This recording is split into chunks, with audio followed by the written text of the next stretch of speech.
In this physical human world, as human, meron po tayong physical human body and human soul.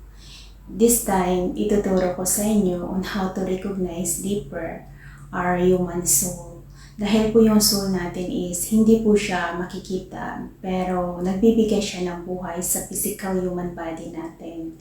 At kung sakaling hindi nakapakipakinabang yung physical human body, nililisan niya po yung physical human body niya o yung vehicles niya.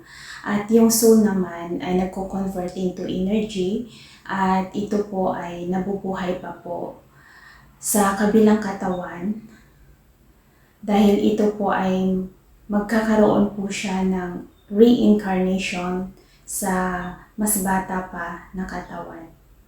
Kaya po hindi namamatay yung soul ng tao. Pero lahat ng energy kasi na nag-gather niya in this present body niya, nadadala niya po yan sa kabilang mundo. Kung bakit kapag ang tao ay hindi nagkaroon ng proper repentance kapag namatay, yung dala-dala niya is yung heavy baggage of dark energy or negative energy.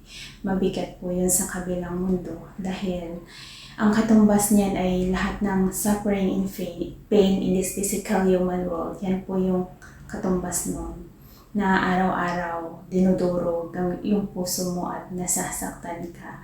Kung ano yung mararamdaman mo na pain in this physical human world, gano'n ang mararamdaman mo sa kabilang mundo kapag namatay na po ang physical human body. Mas mahirap doon ang buhay sa kabilang mundo, lalo na kung ang dala-dala mo ay negative energy. Kumbaga, pinahirapan ka na dito sa physical human world. Pagdating sa kabilang mundo, doble pa yung pahirap na mararamdaman mo. Kaya kawawa talaga yung soul natin kapag wala na siyang physical human body at hindi po siya nagkaroon ng proper repentance.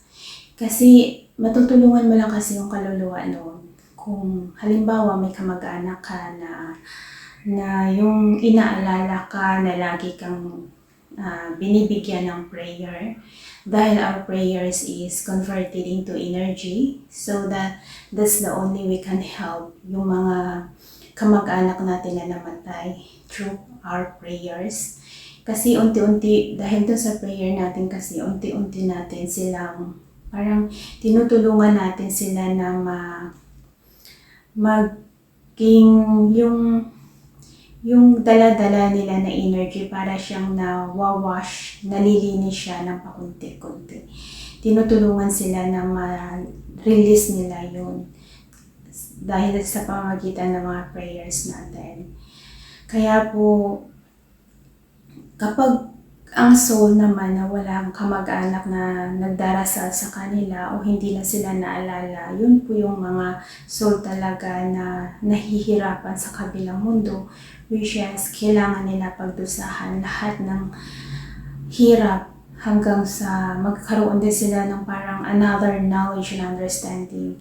So, yung pagka-reincarnate kasi natin at magkaroon tayo ng physical human body or physical body, nakadepende po yun sa bigat ng energy na dinadala natin. Kumbaga, if we don't learn a lesson of life in this physical human world, dadalhin mo yan sa kabilang mundo at doon ka na magpipis kung ano yung magiging physical appearance mo in your next lifetime. Kasi kung magiging mabusisi po tayo at magiging curious tayo na alamin yung mga nakaraan natin, yung iba sa atin yung past life natin is animals. Kaya po, doon kasi yun yung mga parang parusa sa mga kaluluwa na hindi natuto. So, in every kasi life cycle natin as human, may lesson to learn po tayo. Kung bakit kailangan pagdaanan mo yung mga ganong reincarnation ng physical human body mo to learn a lesson dahil nga sabi ko, naiipon lahat ng knowledge and understanding sa higher self mo na yun, nasa heaven siya, yan yung katotohanan sa sarili mo. Kung ilang beses ka na reincarnate, maraming knowledge and understanding ang naipon doon kung darating ang araw na kaya mo makakonect sa higher self mo. So, yan po yung paraan na sana ma-recognize natin yung kahalagahan ng soul natin individually.